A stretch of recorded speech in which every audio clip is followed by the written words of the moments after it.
Hello guys, breaking news ಏನು ಬಂದಿದೆ ಅಂದರೆ ರಜತ್ ಅವರು ಮತ್ತು ಚೈತ್ರ ಅವರು ವೈಲ್ಡ್ ಕಾರ್ಡ್ ಕಂಟೆಸ್ಟೆಂಟ್ ಅಲ್ಲ. ಅವರು ಶುಕ್ರವಾರನೇ ಈ ಮನೇಲಿರೋ ಒಬ್ರನ್ನ ಕರ್ಕೊಂಡು ಹೋಗ್ತಾರೆ ಅಂತ ಒಂದು ನ್ಯೂಸ್ ಬಂದಿದೆ. ಕರ್ಕೊಂಡು ಹೋಗೋದು ಪಕ್ಕನೋ ಇಲ್ವೋ ಗೊತ್ತಿಲ್ಲ, ಬಟ್ ರಜತ್ ಮತ್ತು ಚೈತ್ರ ಅವರು ಈ ವಾರದಿಂದ ಇರೋದಿಲ್ಲ ಅನ್ನೋದಂತೂ ಪಕ್ಕ. ಏನಕ್ಕೆ ಅಂತ ಹೇಳಿದ್ರೆ, ನೀವೇ ಬಂದಾಗಿಂದ ನೋಡ್ತಾ ಇದ್ದೀರಾ, ರಜತ್ ಅವರು ಚೈತ್ರ ಅವರು ಏನು ಅಂದರೆ ಗೇಮ್ಗೆ ಉಪಯೋಗ ಅಂತದ್ದು ಏನು ಮಾಡ್ತಾ ಇಲ್ಲ. ರಜತ್ ಅವರು ಗಿಲ್ಲಿ ಜೊತೆ ಆರಾಮಾಗಿ ಅವರೇ ನೆಗಾಡ್ಕೊಂಡು, ಅಂದರೆ ಇವಾಗ ಒಬ್ಬ ಗೇಮ್ಗೆ ಅಂತ ಬಂದವನಿಗೆ ಸ್ವಲ್ಪ ಟೆನ್ಷನ್ ಇರುತ್ತೆ, ಅಪ್ಪ ನಾನು ಮುಂದಕ್ಕೆ ಹೆಂಗೆ ಆಡಬೇಕು ಅಂತ. ಆ ಥರ ಟೆನ್ಷನ್ ಇಬ್ಬರು ಕಣ್ಣಲ್ಲೂ ಕಾಣ್ತಾ ಇರಲಿಲ್ಲ, ಅದು ಮೊದಲನೇ ದಿನದಿಂದನೂ ಕಾಣ್ತಾ ಇಲ್ಲ.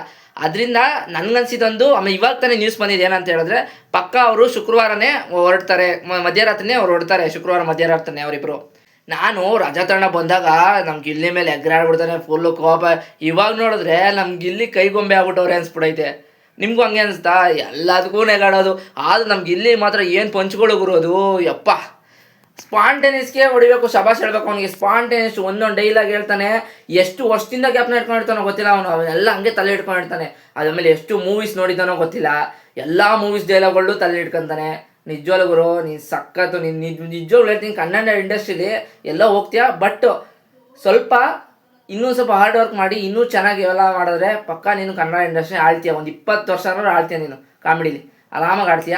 ಈ ವಿಷಯ ಇಷ್ಟ ಆಗಿದ್ರೆ ಮಾತ್ರ ಲೈಕ್ ಮಾಡಿ, ಇಲ್ಲಾಂದರೆ ನಾನೇನು ಬೇಡಕ್ಕೆ ಹೋಗಲ್ಲ. ಲೈಕ್ ಮಾಡಿ, ಫಾಲೋ ಮಾಡಿ, ಕಮೆಂಟ್ ಮಾಡಿ ಅಂತೆಲ್ಲ. ವಿಡಿಯೋ ಇಷ್ಟ ಆದರೆ ಮಾತ್ರ ಲೈಕ್ ಮಾಡಿ, ಇಲ್ಲಾಂದರೆ ಈ ವಿಡಿಯೋನ ಸ್ವೈಪ್ ಮಾಡಿ. ಬಾಯ್, ನೆಕ್ಸ್ಟ್ ವಿಡಿಯೋದಲ್ಲಿ ಸಿಗ್ತೀನಿ.